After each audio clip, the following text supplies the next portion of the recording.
Assalamualaikum warahmatullahi wabarakatuh. Selamat malam. Nama saya Gigi Pambudi Utomo, mahasiswa Prodi S1 PJJ Manajemen Universitas Siber Asia. Pada kali ini saya akan mempresentasikan UAS Manajemen Sumber Daya Manusia 2, kelas MJ 404 dengan topik konflik dan komunikasi dalam organisasi. Pertama-tama, masuk dalam penyebab konflik. Konflik dalam organisasi sendiri adalah suatu hal yang tidak dapat dihindari, karena di dalam organisasi terdapat beragam individu dan kepentingan yang saling bersinggungan. Yang pertama, sumber daya yang langka. Ketika dua atau lebih pihak memperebutkan sumber daya terbatas, seperti anggaran, waktu, tenaga kerja, atau ruang kantor. Sebagai contoh, Departemen Produksi dan Pemasaran yang saling berebut anggaran tahunan, dikarenakan keduanya merasa yang paling diprioritaskan. Yang kedua, perbedaan tujuan. Di antara unit kerja atau individu memiliki tujuan yang berbeda, yang terkadang bertentangan. Sebagai contoh, tim pemasaran ingin mempercepat peluncuran suatu produk, sedangkan tim quality control ingin menundanya demi pengujian lebih lanjut. Selanjutnya yang ketiga, ketergantungan dalam pekerjaan. Ketika satu pekerjaan bergantung pada proses pekerjaan yang lain. Sebagai contoh, konflik timbul dikarenakan keterlambatan pengiriman dari penyelesaian produk pada departemen produksi. Dan yang keempat, perbedaan nilai dan persepsi. Perbedaan latar belakang budaya, pendidikan, dan nilai pribadi. Sebagai contoh, karyawan generasi muda menginginkan fleksibilitas dalam bekerja, sedangkan manajer senior menganggap hal itu sebagai bentuk ketidakdisiplinan. Kemudian yang kelima, masalah komunikasi. Kesalahan dalam penyampaian informasi, penafsiran, atau asumsi. Sebagai contoh, seorang pimpinan mengirimkan perintah melalui teks singkat yang ambigu sehingga disalahpahami oleh bawahannya. Kemudian yang terakhir, ketidakjelasan struktur organisasi. Tidak jelasnya peran dan tanggung jawab atau tumpang tindih wewenang. Hal itu akan menyebabkan antara pimpinan satu dengan pimpinan lainnya memberikan instruksi yang berbeda sehingga membingungkan para karyawan dalam mengambil keputusan. Sebagai contoh, dua manajer memberi arahan berbeda ke tim yang sama, menyebabkan kebingungan dan konflik loyalitas.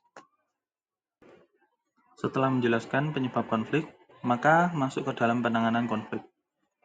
Dalam penanganan konflik yang saya ringkas, ada beberapa. Yang pertama, dengan dominasi atau penekanan, yaitu dengan penerapan menekankan kehendak salah satu pihak kepada pihak yang lain untuk menyelesaikan masalah.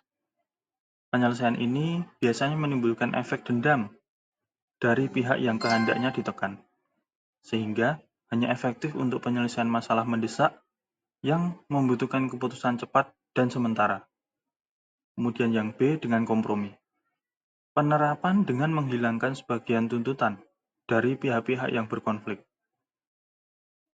Meskipun hasilnya kurang optimal, namun dapat menjaga hubungan kerja dan dapat menjadi solusi cepat. Yang ketiga, pengurangan konflik. Penyelesaian dengan menurunkan ketegangan konflik sebelum melanjutkan tahap mediasi yang lebih mendalam.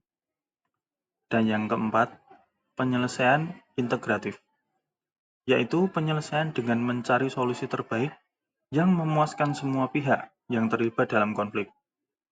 Umumnya, penyelesaian ini membutuhkan waktu yang lama, karena mencari solusi yang paling terbaik. Pada bagian ini, memasuki bagian komunikasi. Yang pertama adalah pentingnya komunikasi, yaitu 1. Komunikasi menjamin terjaganya koordinasi dan kolaborasi dalam suatu perusahaan. Yang kedua, komunikasi dapat meningkatkan efisiensi kerja dan pengambilan keputusan. Ketiga, komunikasi dapat menghindari kesalahpahaman dan mempercepat penyelesaian suatu masalah. Yang keempat, komunikasi dapat menumbuhkan kepercayaan antar lini dan antar individu. Selanjutnya, dalam suatu komunikasi tentu saja ada hambatan. Di antaranya, 1. Perbedaan persepsi terhadap informasi yang sama.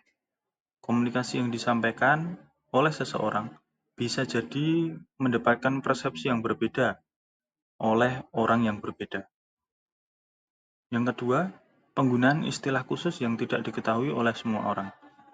Istilah khusus mungkin bisa berasal dari tim accounting atau tim IT yang istilah khusus tersebut tidak sepenuhnya diketahui oleh semua orang. Yang ketiga, penyampaian informasi yang kurang jelas atau ambigu. Penyampaian informasi yang setengah-setengah atau singkat dapat menimbulkan ambiguitas yang akan mempengaruhi bagaimana cara menyelesaikan informasi tersebut. 4. Hambatan emosional yang menyebabkan gangguan dalam menerima informasi. Hambatan emosional sendiri berasal dari individu yang dia merasa tidak ingin menerima informasi tersebut sehingga menjadi hambatan dalam komunikasi. Dan yang kelima, hierarki organisasi yang menyebabkan rasa takut dari karyawan untuk menyampaikan ke pimpinan, sehingga muncul rasa takut dari karyawan untuk mengkomunikasikan apa yang terbaik dan apa solusi bagi perusahaan. Berikut ini adalah rekomendasi yang menurut saya dapat dijadikan sebagai pedoman komunikasi. Yang pertama, dengan membangun sistem komunikasi di mana karyawan merasa aman untuk menyampaikan informasi, sehingga tidak menimbulkan ketakutan dari para karyawan untuk mengkomunikasikan hal penting kepada atasannya. Yang kedua, hindari pemberian instruksi yang tumpang tindih agar tidak membingungkan karyawan.